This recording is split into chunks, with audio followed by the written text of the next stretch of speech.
Welcome to today's 5-minute Bible study in the book of Deuteronomy. We're still looking at Deuteronomy chapter 5, the giving of the 10 commandments. Now today we're going to look at verses 19 and 20 of chapter 5, which contain the 8th and the 9th commandment. And they are stated very simply, "You shall not steal, and you shall not give false testimony against your neighbor." So the commandments make it clear that in the community of God's people, we are to be people of honesty. First, we're to be honest about property. We are not to steal.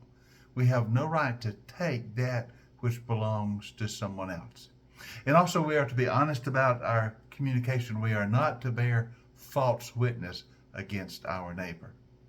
Now, in its more immediate meaning, that means you don't bear false legal witness against somebody.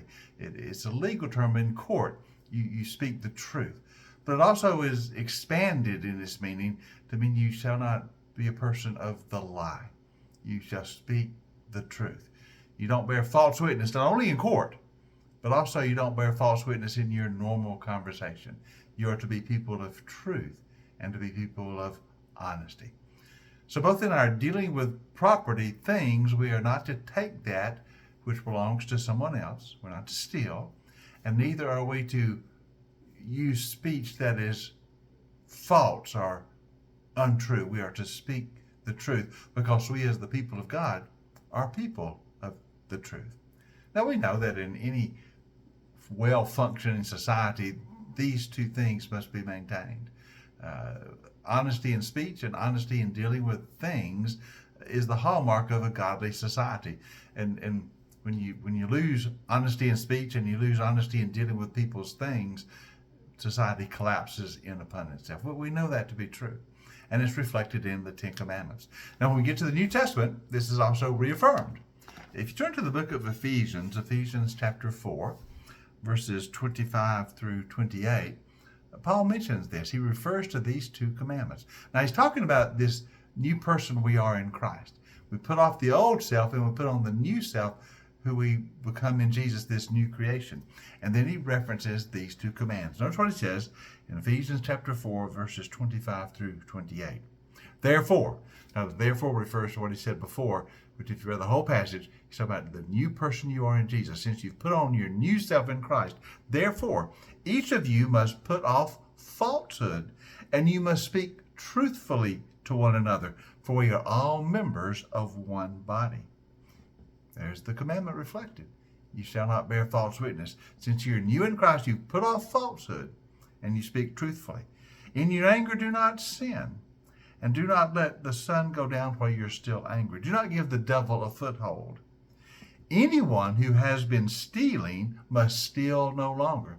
This commandment about theft, you shall not steal. If you've been a thief, you are no longer. You've put off that life of stealing, but you must work, doing something useful with your own hands, that you may have something to share with those in need.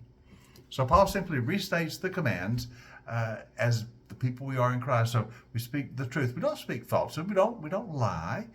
What we say is true. We speak the truth to one another in love. And we don't steal. If you used to be a thief, you stop that. Don't steal anymore. Instead, work to earn those things which you need, and to have extra so that you can share with someone in need.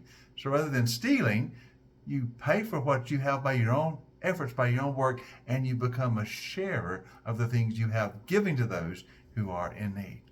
So again, we see how clearly the commands reflect the godly life. When we come to be the people of God, that's reflected in the way we live. It's certainly reflected in that we are people who speak the truth, and we are people who respect property. That is, we don't take what is not ours.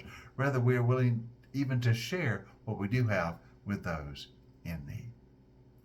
Hope you join us tomorrow for our next 5-minute Bible study in the book of Deuteronomy. And tomorrow we'll look at the 10th commandment, the final commandment in the listing of the 10. But join us as we look at that tomorrow. You have a great day. Join us for our next 5-minute study in Deuteronomy.